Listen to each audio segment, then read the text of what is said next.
The Lord spoke to Moses, "Execute vengeance for the Israelites against the Midianites. After that you will be gathered to your people." So Moses spoke to the people, "Equip some of your men for war. They will go against Midian to inflict the Lord's vengeance on them. Send 1,000 men to war from each Israelite troop." So 1,000 were recruited from each Israelite tribe out of the thousands in Israel. 12,000 equipped for war. Moses sent 1,000 from each tribe to war. They went with Phinehas, son of Eleazar the priest, in whose care were the holy object and signal trumpets. They waged war against Midian, as the Lord had commanded Moses, and killed every male. Along with the others slain by them, they killed the Midianite kings, Evi, Rechem, Zur, Hur, and Reba, the 5 kings of Midian. They also killed Balaam, son of Beor, with the sword.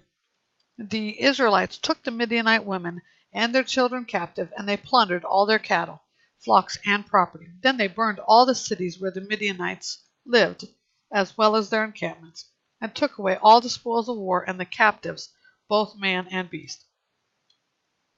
They brought the prisoners, animals, and spoils of war to Moses, Eleazar the priest, and the Israelite community at the camp on the plains of Moab by the Jordan across Jericho.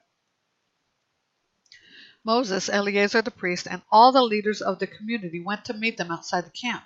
But Moses became furious with the officers, the commanders of thousands and commanders of hundreds, who were returning from the military campaign. "Have you let every female live?" he asked them. "Yet they are the ones who, at Balaam's advice, incited the Israelites to unfaithfulness against the Lord in the Peor incident, so that the plague would come against the Lord's community. So now kill all the male children and kill every woman who has had sexual relations with a man. But keep alive for yourself all the young females who have not had sexual relations. You are to remain outside the camp for 7 days.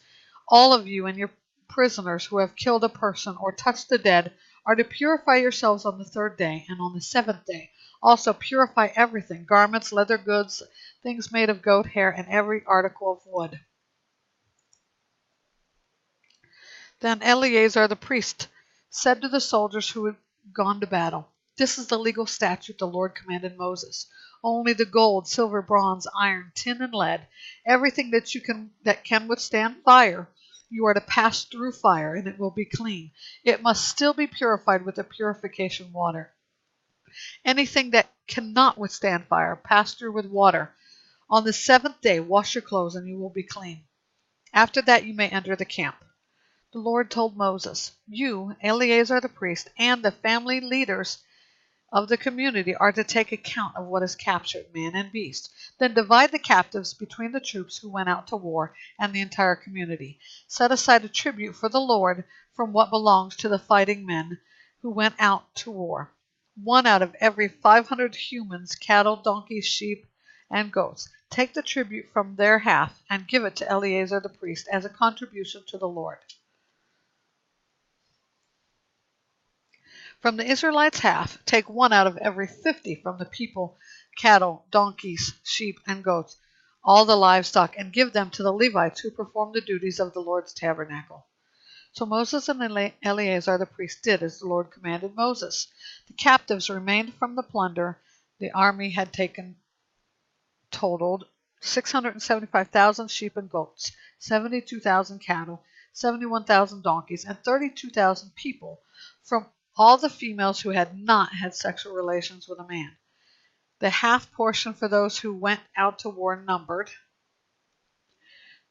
33,500 sheep and goats, and the tribute to the Lord was 675 from the sheep and goats. From the 36,000 cattle, the tribute to the Lord was 72. From the 30,500 donkeys, the tribute to the Lord was 61. And from the 16,000 people, the tribute to the Lord was 32 people. Moses gave the tribute to Eleazar the priest as a contribution to the Lord, as the Lord had commanded Moses. From the Israelites' half, which Moses separated from the men who fought, the community's half was 337,500 sheep and goats, 36,000 cattle, 30,500 donkeys, and 16,000 people. Moses took one out of every 50, selected from the people and the livestock of the Israelites' half. He gave them to the Levites to perform the duties of the Lord's tabernacle, as the Lord had commanded him. The officers who were over the thousands of the army, the commanders of thousands and of hundreds, approached Moses and told him, Your, your servants have taken a census of the fighting men under our command, and not one of us is missing. So we have presented to the Lord an offering of the gold articles each man found, armlets, bracelets, rings, earrings, and necklaces, to make atonement for ourselves before the Lord. Moses and Eleazar the priest received from them all the articles made out of gold.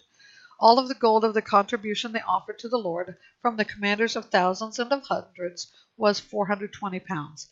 Each of the soldiers had taken plunder for himself. Moses and Eleazar the priest received the gold from the commanders of thousands and of hundreds and brought it to the tent of meeting as a memorial for the Israelites before the Lord.